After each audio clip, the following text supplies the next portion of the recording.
All right. So that actually is a great segue into the topic of cult, because we're trying here, I think, to flesh out, first of all, defining what we mean by Christian and what we mean by a believer in Christ. But the things we're talking about here, this idea of, how do you determine who's in and who's out? People, if they're not careful, can get into these, what you might call a cult mentality. And I know you did a video on what is a cult, and I encourage everybody, please watch that video, because that is really good. You have a lot of good information. But, I'd like to throw out the question to you. You don't have to get into everything you did in the video, but what is a cult? How do you approach that issue? Yeah. The problem with the term cult, again, a terminology thing, is that it doesn't have an agreed on definition by everybody. And obviously it's taken on such a negative meaning. The original word cult, if you read, for example, we talk about Catholicism, in some of like the canon law of Catholicism, as well as all kinds of other things, they'll refer to themselves as cult, because cult doesn't actually have a built-in negative term or even mean you're not Orthodox. It's just talking about religion. And something that has rituals and practices and things like that. But that's not what it means today. And so nobody will accept for themselves being called a cult. You're like, you're a cult. Yeah, we're a cult, and here's why you should come join us. Except, for some people on Reddit or whatever, and they're like, yeah, come join my cult. But in general, if we're talking about a religious movement, people don't like it. So the study of this has tended to use terms like new religious movement or something like that, as opposed to cult. And I get that. Now, there's been historically two understandings of a cult in the last 50 years. When we talk about like a book that was written called The Kingdom of the Cults, for example, it mostly takes an entirely theological definition of cult. Which is to say, if you don't, what you were referring to is, the orthodoxy. If you don't follow general orthodoxy, if you don't believe in the deity of Christ, if you have some set of beliefs that just discards the Bible entirely and some new canon, or have added some new book on top of it, then you're not considered orthodox. Therefore, you are theologically a cult. And if we could just leave it there, it'd be really, I think, it's easy to talk about. And that's what the Kingdom of the Cult's kind of trying to do. The problem is nowadays when a person thinks of a cult, they think of a group that is highly manipulative, where you're not allowed to have any kind of dissent within the group. Like if you say anything bad, then you're going to get shunned or kicked out or murdered or who knows what. And, there are groups that fit those definitions for sure. We talk about groups that existed in the past, like Jim Jones and People's Temple, or Heaven's Gate and things like that. Okay, sure. The problem with lumping everybody together is, and you talked about as well, YouTube being the place where you go to watch a video and you don't expect any kind of neutrality. I mean, you can search anything on YouTube, type XYZ as a cult, and, what are you going to expect when you watch that video? Search your own group, anybody watching this, type in your denomination and is a cult. And let's see if you expect a neutral, even-handed, fair discussion about why you are a cult. And you can say, in the end, you convinced me, we're a cult, and, I'm just going to, that doesn't work. So I think in that sense, cult has lost its meaning. Certainly for a person who's trying to explain, like I am, like what a group believes, because even if we could say they're definitely not orthodox, and so they would fit that Kingdom of the Cult's definition of a cult, and maybe they would even accept that, like a group that's not Trinitarian, they normally say, yeah, we're not part of like mainstream Christendom, because mainstream Christendom has gone off the rails. They accepted polytheism with the Trinity, and we're not like that. But if you call them a cult, they're saying, well, now you're saying like anytime somebody has any point of disagreement that, we send somebody over to the house in the middle of the night to bang pots and pans and scare them to death so that they leave town. And so instead there's a value. I do kind of like unorthodox versus orthodoxy. In my video, I talked about saying maybe somebody's a heretical sect. Now they wouldn't accept that either, but at least they would understand we're arguing about doctrine as opposed to the other point. So some of these groups that are just generally categorized as cults, I think like Mormonism would be one where, most Christians would say, and I would accept on the theological definition of a cult, they're not orthodox. Mormonism doesn't fit. And I mean, pretty much every mainstream Christian denomination, including Catholicism and most Protestants would all say, they're not orthodox. But when you call them a cult, then you're also implying that like a person can't leave Mormonism without being chased or things like that. And at this point, it was a little bit more difficult in the past, but at this point, there's such a large group that, there are plenty of former Mormons who are out there and they're not having the doors beaten down on their house and things like that. And the reality is people say, oh, but they'll get shunned but I mean, that kind of thing actually does happen in plenty of, just regular Christian denominations too. So we start needing to classify, some groups as cults for that. So that's kind of my thought on cult, is that it's a term that you've lost your opportunity to talk to that audience when you've called them a cult. You make a video, XYZ is a cult. If you're just talking to the choir, fine, and you say that and call them a cult, you'll probably be fine, and people, you'll be able to make your points and people will evaluate them. But if you're trying to talk to those people, you've already turned them off from evaluating. They think, oh, this is just another guy who's branding us as a cult, and now they're not going to be able to take a rational view of what you're going to present later on in your discussion. So for that reason, and it's made it hard for me, because it's like, okay, like I think these people do fit under the title of cult. In some cases, depending on who we're talking about, and some people we don't need to be afraid to just go ahead and say, yeah, it's a cult. But others, treat them with the same level of respect that you would hope that they would treat you. If a Mormon is talking about Christianity, like Catholicism or any mainstream group, I would expect they would say, yeah, these guys are heretical. They should, because we disagree. But I'd also hope that they wouldn't brand us with titles that, it's like, now we can't really discuss it because you've just, branded me with something that I can't get over it. And so I don't think it's useful as a term to begin a good discussion anymore.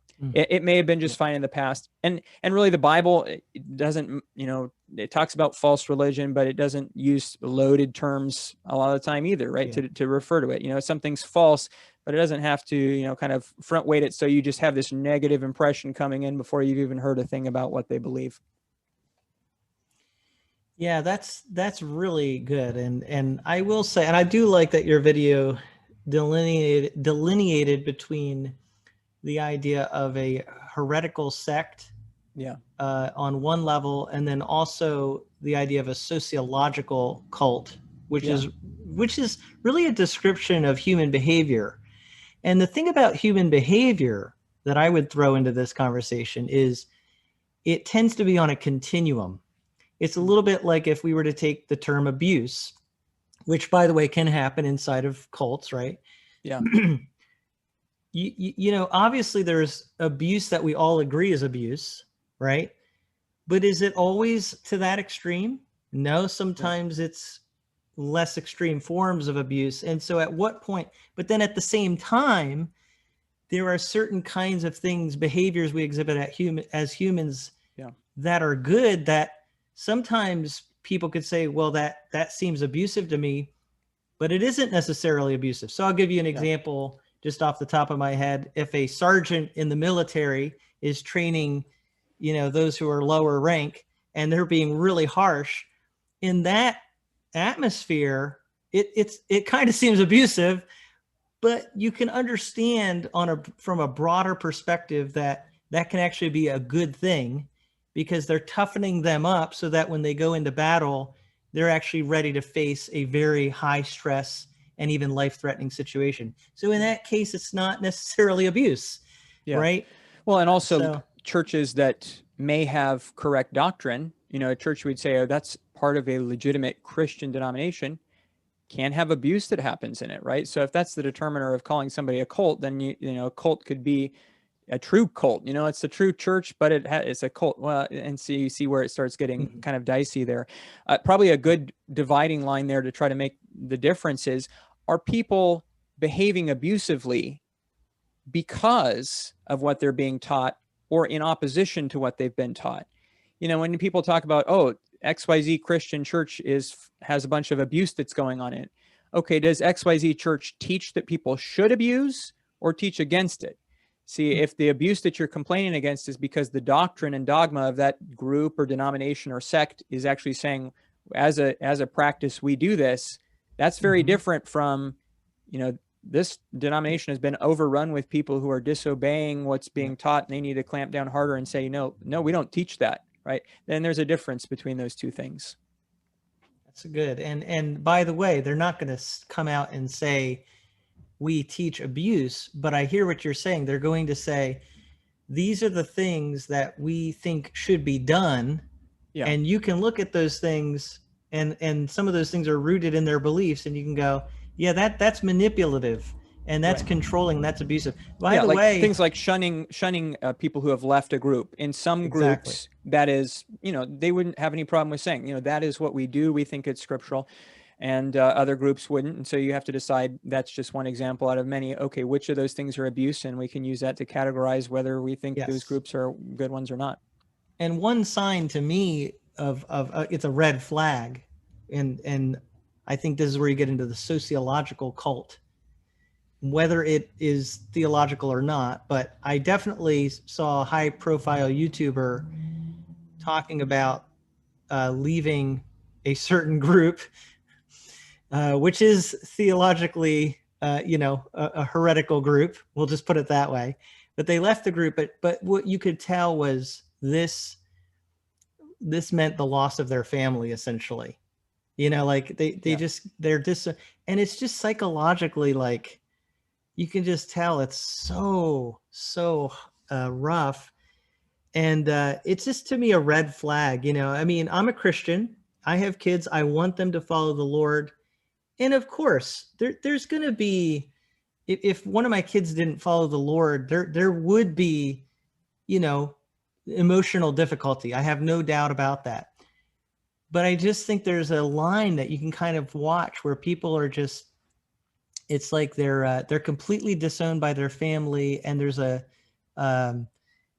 just a gap psychologically and emotionally that it results from all of that. And it's just so devastating. It's very hard to see. And I think what I'm noticing about it is it's really because that group is trying to control outcomes. They're trying, it's very controlling. And I don't see that in Jesus. I mean, Jesus gives the truth, but ultimately he's not controlling. You know what I mean? There's that sense of freedom that you see with the way that Christ relates to people. And he allows them to make their choice. Yeah. And I mean, even as far back as the Old Testament, you have Joshua saying, choose ye this day who you will serve. If you want to serve the gods of the Amorites or whatever, but as for me and my house, we will serve the Lord. He said, choose, if you want to leave, then you can leave. Right. And so if somebody says, no, you can't leave, obviously anybody has the right to say, well, if you're leaving the correct doctrine, then, your eternity is at stake. But to say everybody in our group is going to treat you as if you don't exist and your own close family can't even maintain family ties. I understand maybe you can't maintain ecclesiastical or church ties, but, there's a whole different level there. Yeah. And I understand why people, grapple with that. Like you said, we're talking about eternity. I understand that, but we're also talking about children who grew up in a certain family. It's not like when they were 30 years old, they said, I've decided to become a Christian, and then down the road, they decided to leave. These are people that just grew up being taught certain things. And again, if you're looking at certain groups, you see it more starkly because they're clearly in that sociological cult category. And to use a clear example would be like the groups that end up having their members commit suicide, right? Yeah. I mean, clearly there are unhealthy behaviors that can result from this kind of a dynamic. Yeah. So that's an extreme example. Yeah. And I mean, it's amazing. We talk about the larger groups. If you read a book about cults, you're going to find certain larger ones. But they're in America today. And even I am probably not going to make a lot of videos because they're smaller. But there are a lot of little independent things. Maybe it's just one church all by themselves. And they're definitely that kind of cult where if the leader says commit suicide, you wouldn't be surprised to see that happen. So that, from that perspective, that's not really what my channel is about. So there are definitely people who need to be calling those kind of guys out and saying, if you're in the kind of church where this kind of manipulative thing is happening, run away. Right. But then we also need to say, okay, now, is there anything different between that and these other groups that are just way off on their theology? because again, we'll really cause some Mhm. people to not listen to what we have to say if we say, and you're just the same as that little group that's getting everybody to commit suicide. Like, no, that's definitely not what I experienced, right? No. Yeah. Yeah. And so this is important. And I hope people can walk away from what we're saying, understanding like, you know, you need to make sure you're in a healthy situation. You know, even as a Christian, you want to make sure if you're living in constant fear and you're like constantly on edge, you know, that's a bad sign. That's a red flag. You know, if there's health there in that church, there should be a place of safety and support and encouragement, and the reading the word of God should actually be a receiving of grace, right? Yeah. Because we're not under the law. Ultimately, we're under grace. And so that's really important. The other thing I would add though is there are going to be people who, yeah, they're going to say, well, Christianity breeds this. And my answer to that is no, humans breed this. Yeah. Because even today, look at what's happening in our culture as we're kind of disowning Christianity more and more in the mainstream. There's still a lot of pressure on people in certain spheres to act and behave a certain way. So I'm thinking, for example, of in the Hollywood world, I think that that's a cult-like tendency there. Oh Like if yeah, you a don't lot at support, stake. yeah, if you Hmm. don't support our value system and our way of looking, you're essentially not going to get a job, you Yeah. know? Yeah, So, exactly. Yeah, it's easy to say, well, Christianity or religion has caused all these problems when most of documented history and certainly recent history, that we can really look at and have some really clear examples. We're talking about a society that's mostly full of religious people. But as that has begun to change and we start to see more and more people who are not that way, that's when the other things stand out. You start to see the rise of political systems that are not hinged on any sort of morality as much as on an atheistic viewpoint, and have those been good political systems, or have they caused problems? And then, like you talk about, in these little and localized areas, certain industries. yeah. So as we can see, I think we're probably in a good position in the next couple of decades to start to really see what kind of society we're going to end up with, as for a while we've been kind of unhinged from being where you'd say, really, is everybody in America been a believer? That's, if that's ever has been the case, it certainly isn't now. But we're getting even further removed, where Christianity isn't kind of looked like as a baseline of, oh, that's good people, but it's the bad people. And Mm. how's that going to turn out? Is there going to be utopia? Well, let's sit back and watch. We'll find out.